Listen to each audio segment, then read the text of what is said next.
Miss Apple, hindi ko po. Senator Alan Peter, kasi ganito rin sa akin din bilang isang media practitioner at meron akong programa Wanted sa radyo. Tama ka, meron yung tinatawag na personal knowledge, meron naman din yung lumalapit sa akin para magsumbong.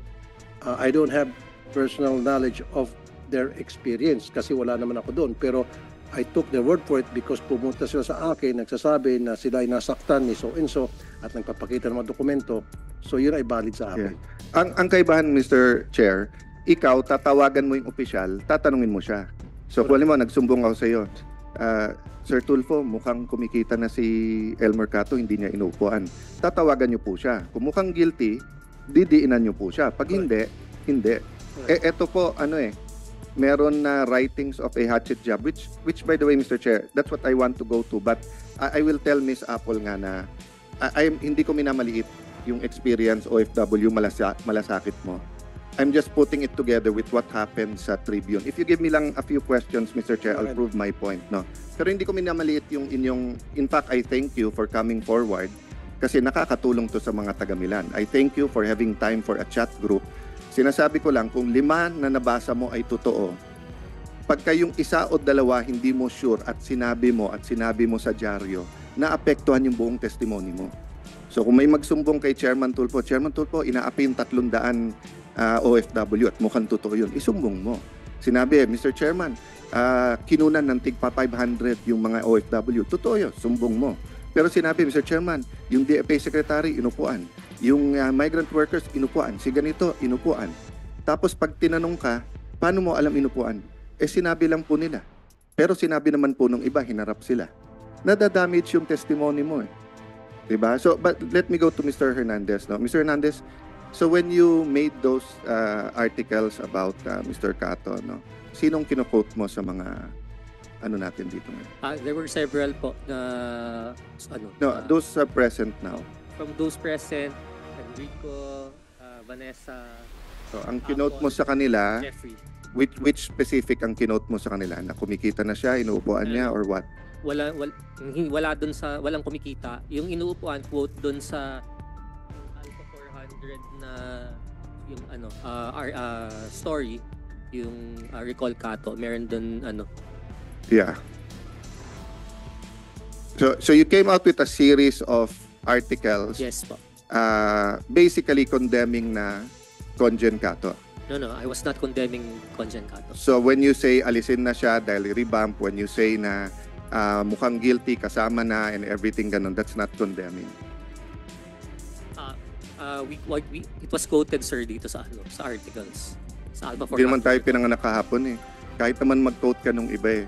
Kung 10 ang pwede ko i-quote dito at yung kinote kong isa, dapat mag-resign na si Mr. Fernandez dahil hatchet job ang Tribune. And then I published that. Diba? I cannot now say that hindi tira yon, hindi yon. Diba? Yung it's how you latag the news, paano nyo i-angle yung news. So let me clarify Ms. Fernandez. Who broke the news? Kayo or si Yusek? Kasi iba si Conjen, iba yung nasa transcript eh. Sa transcript, you interviewed him sa earthquake lang and then found out about the scam later on. Correct. Sa kanya, ang sinabi niya na sa interview, siya ang naglabas ng scam. In-interview namin siya noong September 7 para pag-usapan yung tungkol sa earthquake. If you will allow it, Your Honor, meron kami dalang video dito para maipakita sana yung interview ni Conjen Cato where he also broke there.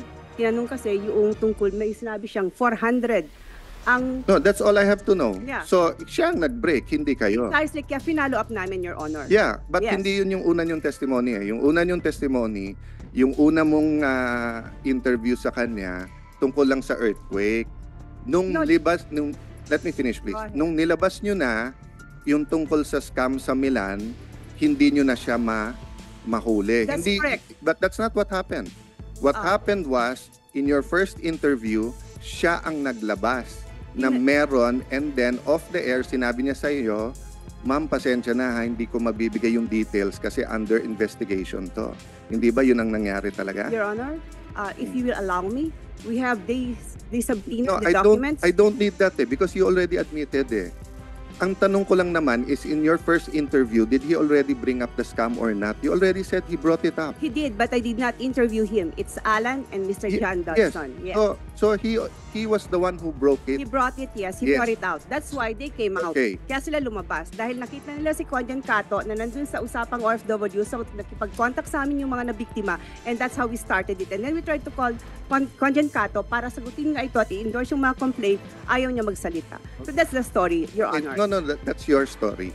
That's the No, real that's- story, Your No, Honor. that's one side of the story. No, That's Your your Honor, story. that's the real story. You know, kahit magpalakasan tayo ng boses dito, it will No, be no, the... I warn you, you don't have the right to raise your voice in this hearing. You don't have the right. Apologies, Your Honor. You're used to Chair. that kasi. Kayo ni... Can Mr. Fernandez also No, take the seat? Mga resource person, wala kayong karapatan na magtaas ng boses dito. Okay? Ang pwede na magtaas ng boses siguro yung nagtatanong sa inyo, pero kayo hindi pwede. Okay? Mr. Chairman, I will also moderate my voice so that I will be respectful. That's why I premise my question, my concern. If this was a PR demolition job, then dapat nag-react ang DFA. If this was a legitimate, dapat siya kinasuhan. And I already asked, they cleared him. So may I ask that Mr. Willie Fernandez, who was also invited, also take the seat, and if he has already taken the oath, Mr. Chair, may questions din lang ako. Ay, ma'am, pwedeng sabay na lang po. Sige, Comsec, nag-vote na ba? Si Mr. Tapos na, Senator Yeah. Alan. So let's clear the facts, ha? So, in-interview nyo si Mr. Cato at kaibigan nyo siya, correct? That's true, Oo. Your Honor. Mr. Fernandez, would you like to... Happy Valentine's? Valentine, Your Honor. Yeah. So, kaibigan nyo rin po si Mr. Elmer Cato? Yes, sir. Okay. So, nung in-interview nyo, everything was well. Siya po ang nag-reveal na meron scam. Tama ho yan. Tama. Okay. Teka muna po. Hindi po ako nag-interview. Yes po. Tribune po. Yung program po ng Tribune. Okay. So, going back to Mr. Hernandez and the writers who wrote and nag-banner about him. Sa isang tao na uupuan niya yung scam, before nyo in-interview, humingi na siya ng abogado. Nung interview nyo, siya nagsabi sa inyo na may scam eh.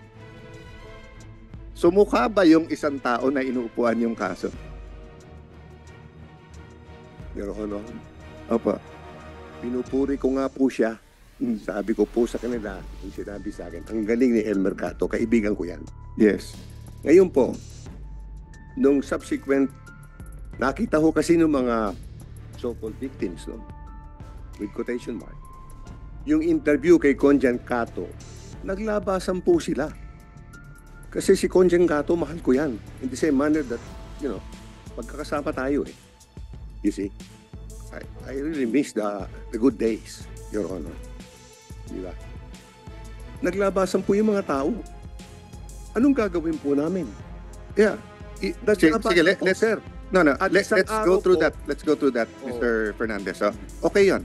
So, because of what he said, naglabasan. Opo. So, dahil you're a legitimate news organization, you have to interview them. Yes, Diba? sir. Okay. Now, when you interview them, hindi ba dapat, kung may allegation sila against Mr. Cato, i-interviewin nyo naman siya? Yes, sir. Okay. Ginawa po yan, sir. No. I'll ask muna the question, sir. Ha? So, dapat in-interview siya. Di ba? Okay. Pero hindi ba nauna yung banner painting him as in the pockets of bago niya hiningan siya ng comment. I don't think so, sir. So, Because nung hindi po siya makontak si Elmer Cato. sino yung unang banner? Di ba unang- Sino sumulat na? Sulat po si Alan at saka Oh, Alan, at saka kailan mo siya hiningan ng comment? Sorry, Mr. Chairman, I just want to shortcut to get to the bottom of it. Just to prove either of the two. To prove that this was a legitimate breaking story, that they had all the right as press, or that this was a hatchet job. Okay, if I may interject. hindi po pwedeng- Excuse me, Senator Alan, ako po'y manunulat din at broadcast at the same time. Tama kayo, bago kayo gumawa ng expose, dapat tinatawagan nyo muna yung gagawin nyo na excuse me sir, excuse me.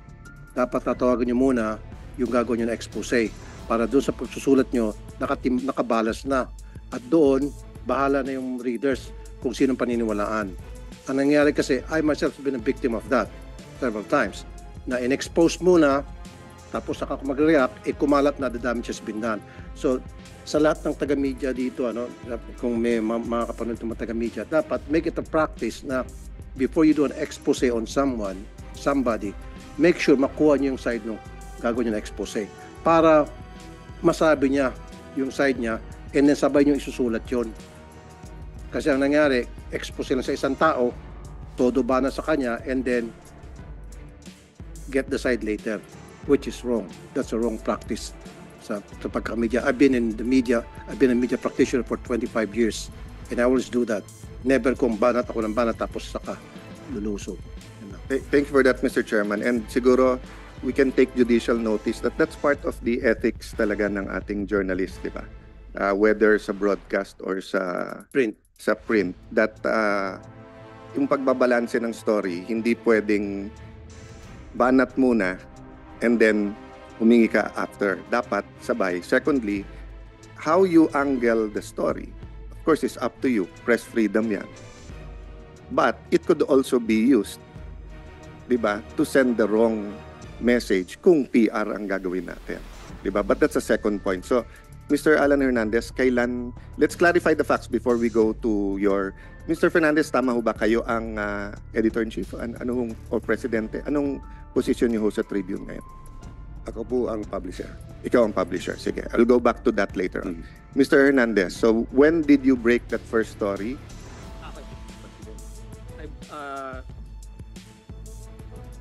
I broke the story on Saturday, September 23. Okay, and that was more or less 3 weeks after Mr. Cato came out with the the expose. But Yeah.